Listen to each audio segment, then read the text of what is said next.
طيب بسم الله الرحمن الرحيم. I will talk today about nutrition in the intensive care unit.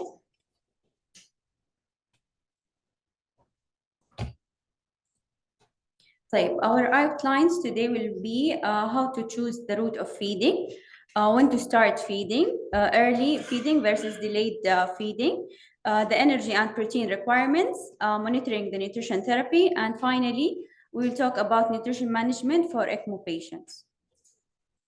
This is the guideline I based my presentation on.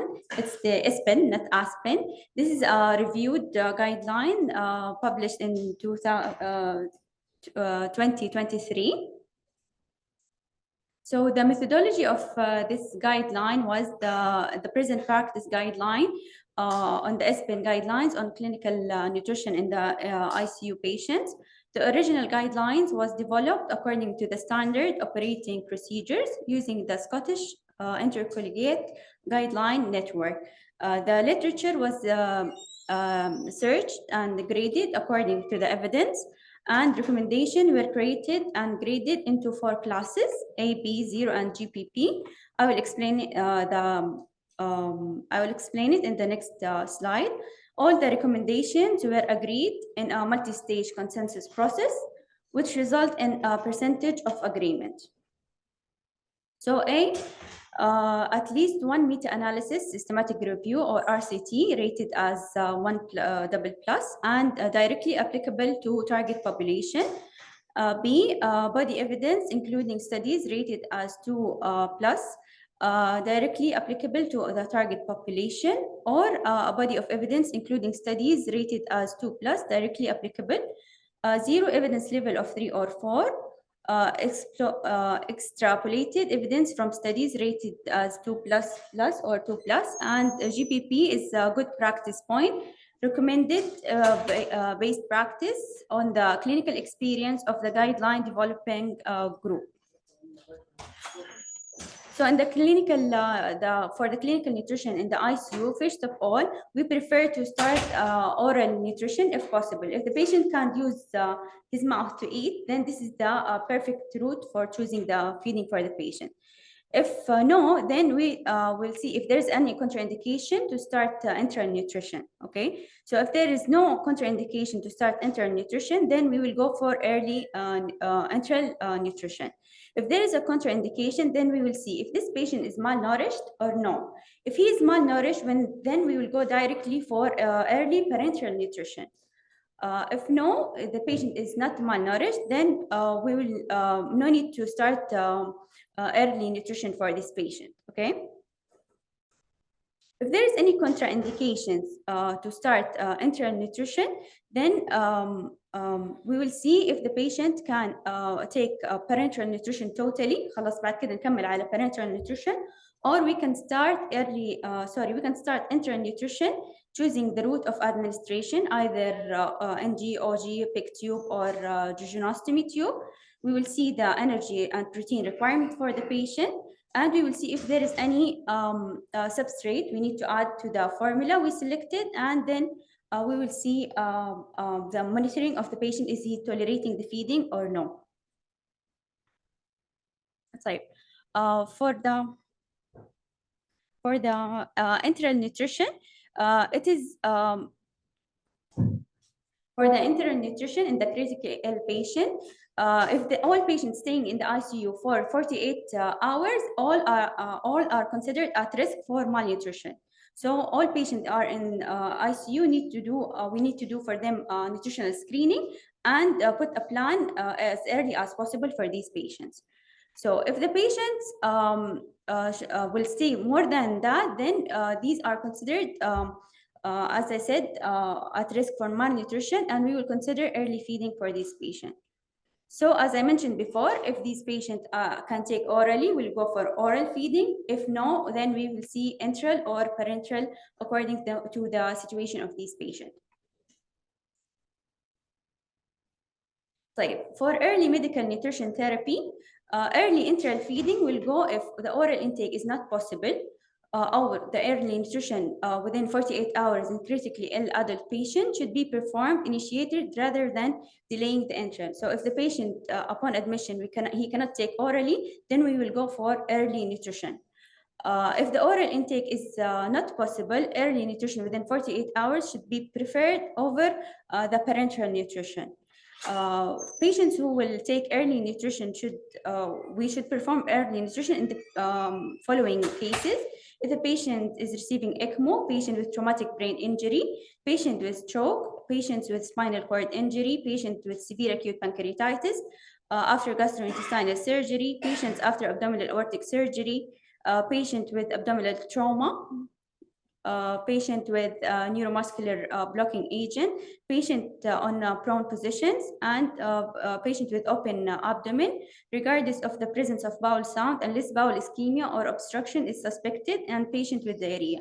So for early medical nutrition, we mean low rate feeding, okay? We will not start the target rate directly from the first day. We'll start with low rate or minimal feeding or trophic feeding, as we say.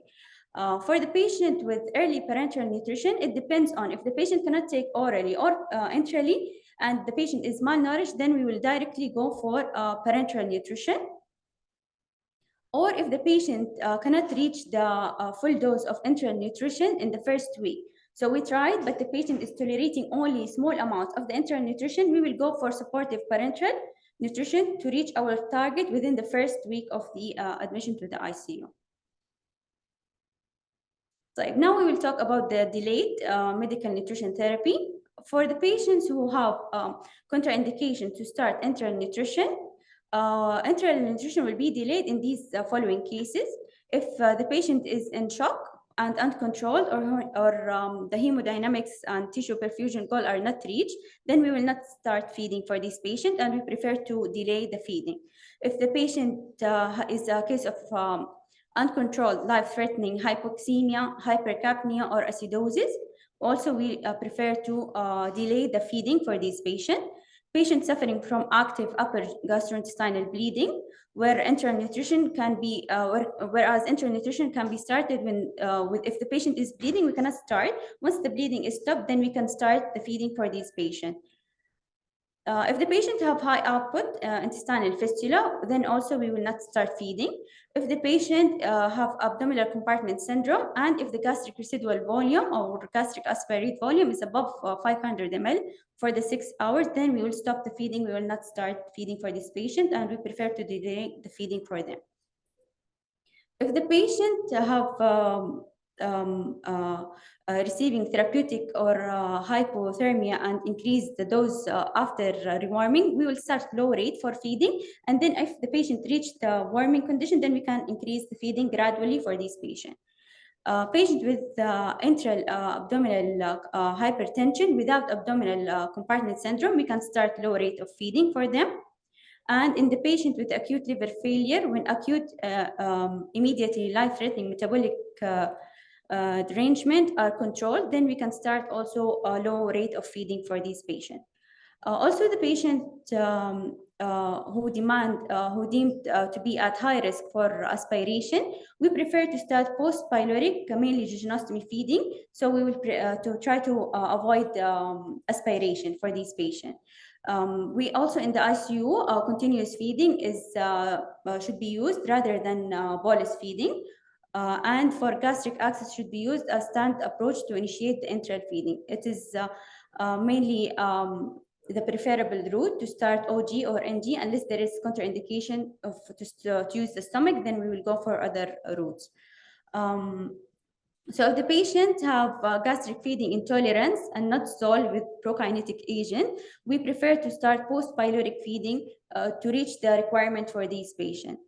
So if there is contraindication to use the enteral feeding, then we will go, as I mentioned before, to parenteral nutrition, and we will implement the parenteral nutrition within the 3 to 7 days of admission, depending on the malnutrition or nutritional status of these patients.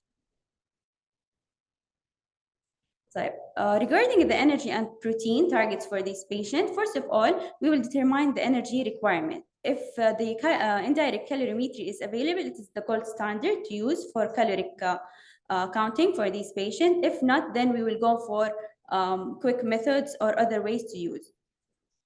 For patient using the quick method or the predictive equations, usually we estimate the need requirement, and then we will give the patient hypocaloric, which is 70% of less of the estimated need. For this patient, it's preferred over the isocaloric nutrition for the first week. So we will start gradually, and then we will increase throughout the first week to reach our target of feeding. Hypocaloric nutrition to not exceed 70% of the total requirement should be administered in the early phase of the acute illness. After the 3 days of admission to ICU and starting the feeding, then we can reach our target within 80 to 100% gradually as patients tolerate. For the protein intake, all ICU patients should receive minimally 1.2 or 1.3 grams of protein per kg of the body. It depends on which guideline we are using. Okay, so I will explain the difference between guidelines later, inshallah. For monitoring the medical nutrition therapy, first of all, we need to monitor if the patient is tolerating the feeding or is he overfeeding or underfed. For the glucose and insulin, blood glucose should be measured initially in the ICU patient every 4 hours for the first 2 days in general. So we should monitor if the patient is tolerating the feeding within the first 2 days. If no, the blood sugar is uncontrolled either with insulin or we're trying to do anything. So then we will consider if we can change the formula to a more suitable formula to control the blood glucose for these patients. Regarding the feeding intolerance, there are many signs of intolerance for the patient, either vomiting, abdominal distension, diarrhea.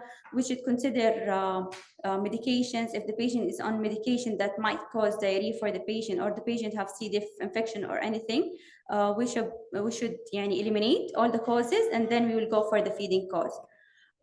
For the electrolytes, mainly potassium, magnesium, and phosphorus are known to be hypo for patients with refeeding syndrome. So if we don't have any history of the patient, if the patient admitted to the ICU and we do not know any of the past history of the nutrition for this patient, we prefer to start thiamine and consider refeeding syndrome for this patient, especially if we don't have any history from the family or the patient is unknown. For refeeding hypophosphatemia, it is preferred to start replacement. We will start thiamine and then we will replace the electrolyte, and then gradually we will initiate the feeding depending on which grade of refeeding this patient is. If the hypophosphatemia is still consistent, like 2 days, the hypophosphatemia is not improving, then it's preferred to reduce the feeding and keep hypocaloric feeding until the phosphatemia is improved gradually, and then we will increase the feeding as tolerated. Here we have a comparison between the oldest SPIN guideline and the latest guideline. In the oldest, they recommend early nutrition within 24 hours, but in the latest, as we can see, they changed it to 48 hours. Regarding the calories, it was recommended to start 25 calories over 2 to 3 days, but the recent guidelines suggest to start hypocaloric in the early phase and then progress until we reach like the day 7 of the feeding. For patients with shock, there was no, in the previous guideline, there was no indication, contraindication to start enteral nutrition, but now enteral nutrition is controlled. No enteral nutrition should be started with patients with uncontrolled shock. Regarding the parenteral nutrition, in the previous also they stated that to start parenteral within the first or second day of admission, but the recent guidelines suggest that if the patient is not malnourished, we can stay until 5 to 7 days or 3 to 7 days, then we can start the parenteral nutrition for this patient. For the glutamine, it was recommended to start glutamine in the previous guideline, but for the new one, no parenteral glutamine should be started. So here is a review study. In this study, they compared the ASPIN, the SPIN, the Canadian guideline, and the European Society for Intensive Care. The Canadian and the European did not mention anything regarding the energy and protein requirement, while we can see here the difference between the ASPIN and the SPIN. It is recommended to use the indirect calorimeter. For the aspirin, it was a very low grade of quality, but in the aspirin, it was grade B. And for the caloric requirement in the aspirin, they suggest 25 to 30 calories, depending on the BMI of the patient. So if the patient is have normal BMI or overweight, we will use 25 to 30 in the actual body weight of the patient. If the patient is obese, then we will give hypocaloric 65 to 70%, depending on the category of the BMI. So if the BMI from 30 to 50, we will give 11 to 14 calories of the actual body weight. Regarding the protein, we will give 1.2 up to 2 for, times the ideal body weight. If the BMI is more than 50, then we will go for ideal body weight with 22 to 25 calories per kg. While for the SPIN guidelines, they recommend to start 20 to 25 calories of the actual body weight regarding if the patient is normal, overweight, or obese. Regarding the protein requirement for the aspirin, they recommend to start from 1.2 to 2 grams per kg. And as I mentioned, depending on the BMI, the protein requirement can go up to 2 grams per kg of the ideal body weight. And for the morbid obese, more than 40, we can go up to 2.5 grams of protein per kg of the ideal body weight. While for the SPIN guidelines, it starts from 1.3 grams per day delivered progressively to the patient of the actual body weight. They didn't mention if the patient is obese or nothing. It's all for all patients are the same recommendation. And for the initiation of the feeding, it was recommended to start within 24 to 48 hours in both recommendations. Now we will talk about nutrition management for ECMO. This guideline was initiated in 2022. It's the first guideline regarding the patients who are on SPIN. It's the first guideline for patients who are on ECMO. So there is no guidelines previously to this one. Despite the increased use of ECMO guidelines, guidelines do not adequately address the questions related to medical nutrition therapy. And the purpose of this article is to provide evidence-based guideline on the use of medical nutrition therapy in adult patients receiving ECMO in the clinical practice, which until further evidence is available, may be considered as a basis for the institutional standard operating in routine clinical care. So they started these guidelines after the increased use of ECMO during the COVID pandemic. So patients who are on ECMO or patients are receiving ECMO have many changes. One of the changes is metabolic changes. They have hyper metabolism. The protein is catabolism in the catabolism state, so they are losing muscle mass, and they can develop insulin resistance. This can lead to energy and nutrition deficiency, and therefore might lead to malnutrition in this patient and reduce the outcome of these patients, and may lead to a prolonged stay in the ICU. So here is the guidelines for these patients.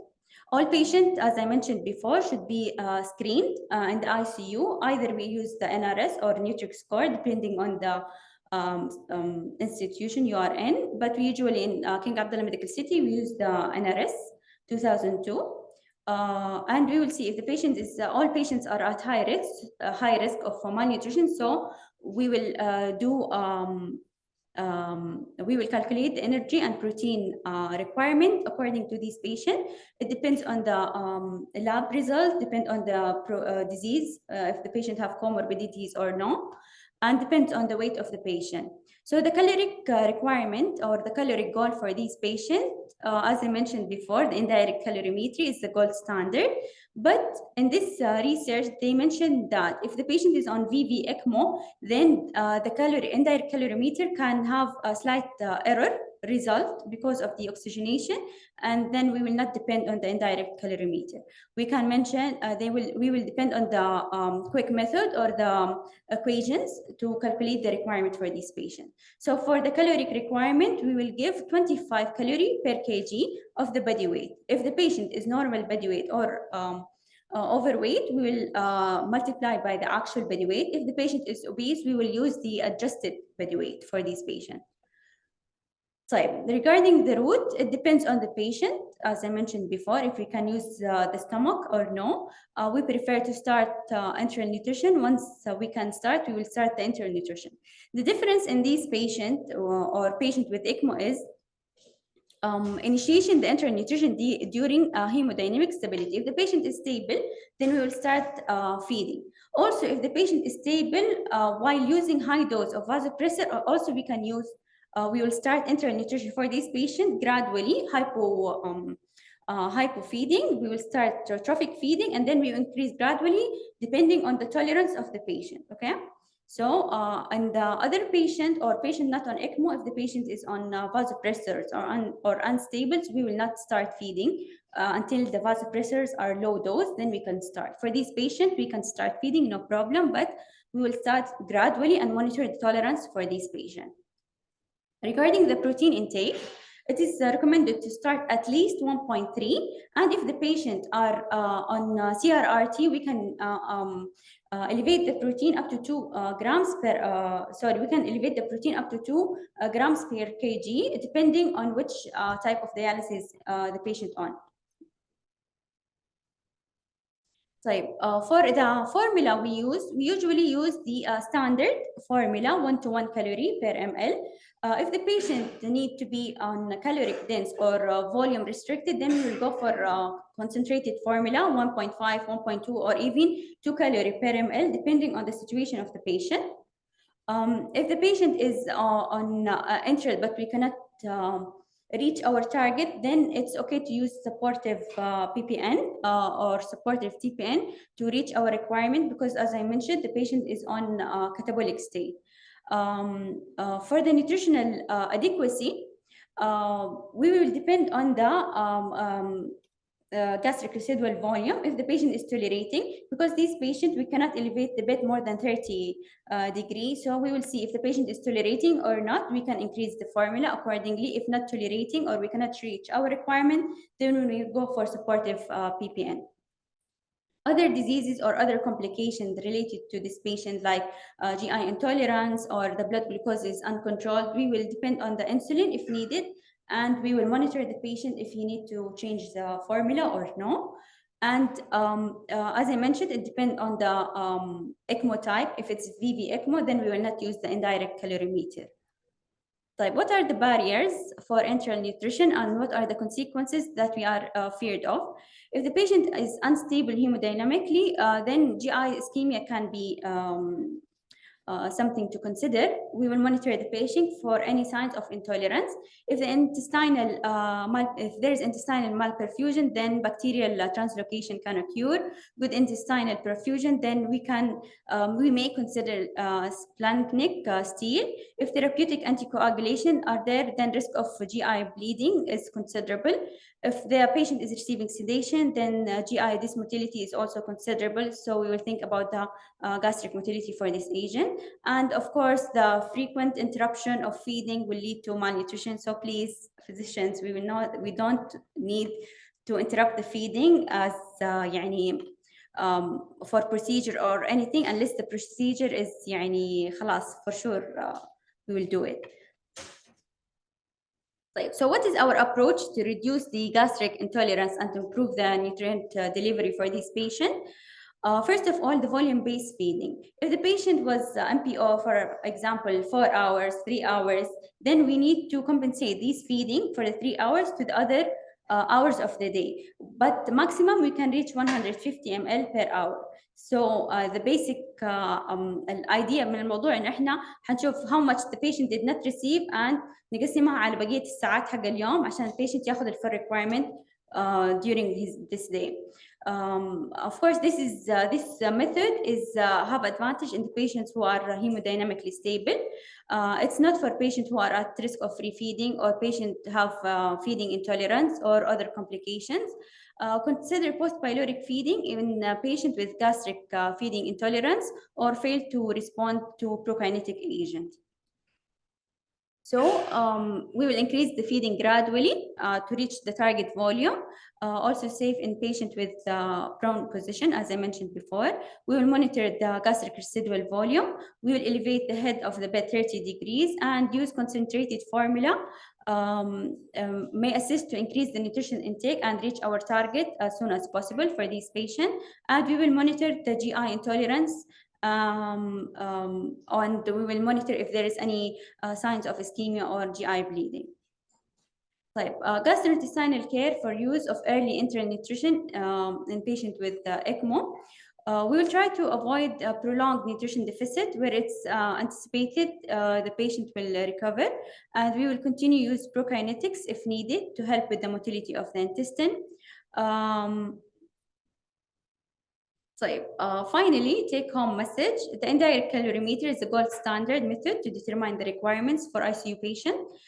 Several predictive equations based on the body weight are available for use in these patients.